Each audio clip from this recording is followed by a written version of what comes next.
Saudara-saudariku yang terkasih, salam jumpa. Anda berjumpa lagi dengan saya, Pastor Igo Lerubun MSC, dalam permenungan dan belajar bersama untuk memiliki kecerdasan sosial bersumber pada pesan inspiratif dari Injil hari Minggu. Minggu 26 Juli 2020, Minggu biasa ke-17. Injil Matius pasal 13 ayat 44 sampai dengan 52. Yesus bersabda, "Hal kerajaan surga itu seumpama seorang pedagang yang mencari mutiara yang indah.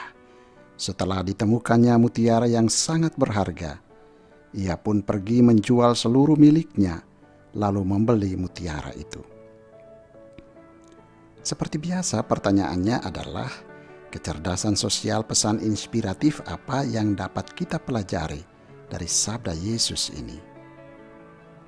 Saya tetap membatasi diri untuk mengangkat hanya 3 butir pesan inspiratif saja sebagai bahan pelajaran kita. Bagi saya, butir pertama adalah aktivitas mencari. Kita semua tahu bahwa mencari adalah sebuah usaha untuk mendapatkan, menemukan, ataupun memperoleh sesuatu. Di bagian lain dari Injil, Yesus katakan, "Carilah, maka kamu akan mendapat." Karena itu mencari mengandaikan orang tidak tinggal diam, perlu berusaha dan bergiat. Tetapi usaha dan kegiatan itu supaya berhasil, sukses, ataupun mencapai tujuan, maka yang pertama perlu dilakukan adalah sebuah persiapan. Persiapan itu diawali dengan kesadaran diri, siapa kita, siapa saya. Yesus dalam perumpamaan ini menyebut dengan jelas identitas sang pencari mutiara itu, yakni seorang pedagang. Ini artinya apa? Ini artinya sebelum bertindak dan berusaha, kenalilah dirimu, kondisimu, dan kemampuanmu. Sadarilah keberadaanmu dan statusmu. Tetapi Yesus juga mengajarkan bahwa usaha pencarian itu fokusnya harus jelas. Pedagang itu mencari mutiara. Tujuan dan fokus perlu jelas. Karena jika tujuan dan fokus kita tidak jelas sejak awal, kita akan mudah terbawa godaan atau bujuk rayu lain atau hal lain yang menarik perhatian kita di tengah jalan. Maka perlu fokus dan tujuan yang jelas. Yesus ajar kita bahwa untuk berhasil dalam sebuah usaha ataupun hidup, buatlah persiapan dengan baik dan terencana. Hidup perlu direncanakan dan dirancang. Jangan jalani hidup tanpa rencana. Supaya tujuan dalam rencana itu tercapai, tentukan langkah dan metode, cara kerja yang tepat. Pertimbangkan sarana prasarana yang digunakan. Hitung juga biaya supaya tidak besar pasak daripada tiang. Pertimbangkan pula apakah melibatkan orang lain ataukah dikerjakan sendiri dan lain sebagainya. Jangan lupa untuk membekali diri dengan pengetahuan, informasi tentang apa yang dicari itu, serta siapkan fisik dan mental supaya tahan banting. Banyak orang sering gagal atau tidak sukses dalam usaha pencarian hidupnya karena tidak memiliki persiapan dan perencanaan yang baik. Atau tidak bijak seperti perumpamaan 5 gadis yang bodoh dalam membuat persiapan. Akibatnya usaha macet, mangkrak, putus di tengah jalan. Tujuan ataupun fokus yang tidak jelas sejak awal juga akan mengantar orang pada ketidakjelasan dan hilang orientasi. Misalnya, datang ke gereja, ikut perayaan Ekaristi, tetapi karena tujuan kehadirannya tidak jelas, sehingga di dalam gereja sibuk memperhatikan gerak-gerik dan kesalahan orang lain.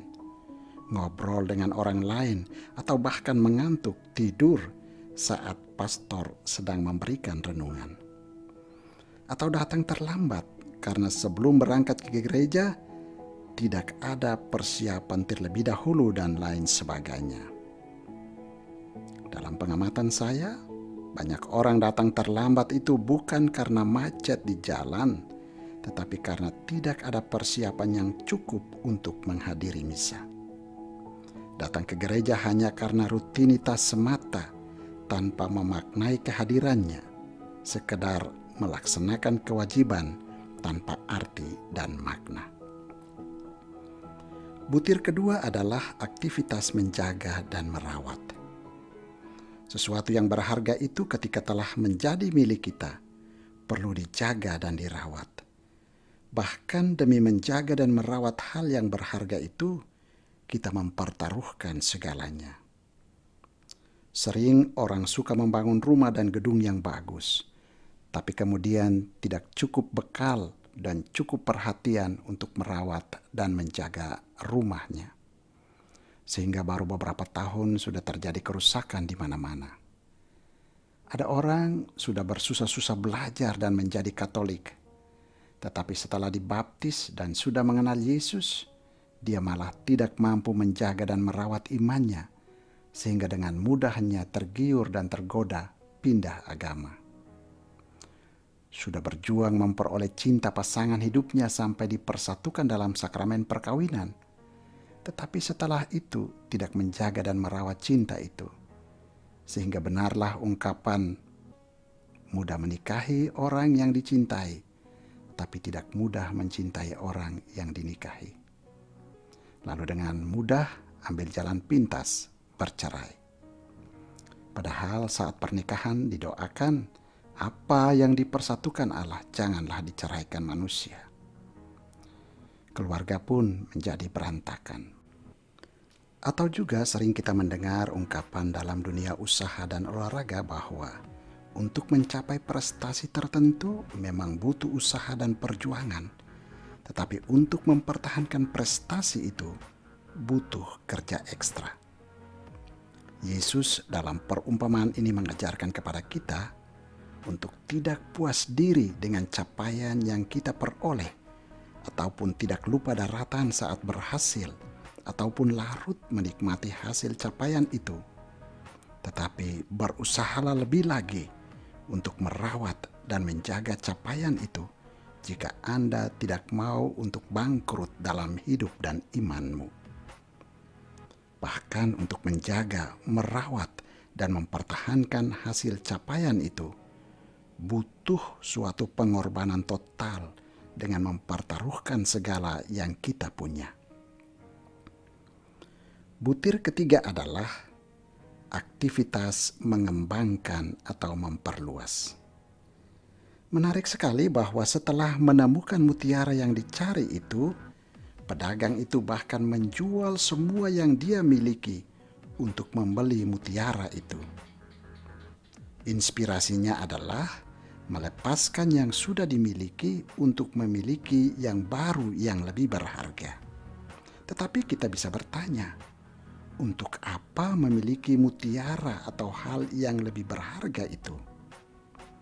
Menurut saya, tidak mungkin untuk disimpan dan dimuseumkan atau sekedar untuk dipertontonkan menjadi kebanggaan diri, melainkan menjadi modal baru untuk pengembangan dan perluasan.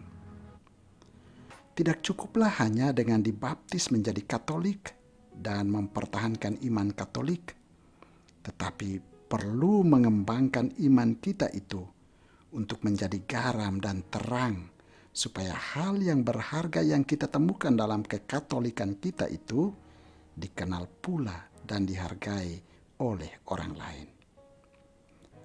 Sering orang berpikir ada otomatisme di dalam sakramen pembaptisan. Jadi seolah-olah dengan dibaptis otomatis dia akan selamat. Tentu ini keliru. Sebab setelah dibaptis, dia harus mengembangkan dan memperluasnya dengan melaksanakan janji baptisnya, yakni ikut ambil bagian dalam 3 tugas Yesus menjadi imam, nabi, dan raja. Atau sederhananya, kita yang sudah dibaptis harus bersaksi dan beraksi menjadi perpanjangan tangan, mulut, dan hati Allah untuk mengajar, melayani, dan mengantar orang lain kepada kekudusan hidup. Artinya, setelah dibaptis, perlu memperluas dan mengembangkan iman kita supaya nanti akan mengalami keselamatan. Jadi tidak cukup dengan kebanggaan sudah menjadi Katolik, tetapi kebanggaan itu harusnya mempunyai pengaruh kepada orang lain, agar mereka juga diantar dan berjumpa dengan Allah dan menjadi selamat pula. Kerajaan Allah dikembangkan dan diperluas melalui kita yang telah menemukannya. Dan tentu pekerjaan ini butuh totalitas pemberian diri dan hidup. Mari kita belajar untuk berusaha mencari jalan menuju keselamatan hidup dengan tahu membuat perencanaan hidup, mulai dengan sadar diri, punya tujuan dan fokus hidup, cari cara dan jalan yang tepat untuk mencapai tujuan hidup itu. Kita belajar untuk mampu menjaga dan merawat iman yang kita miliki. Tetapi kita belajar pula untuk memperluas dan mengembangkan iman kita, supaya kerajaan Allah semakin menyapa dan menyentuh hidup orang banyak. Tuhan memberkati.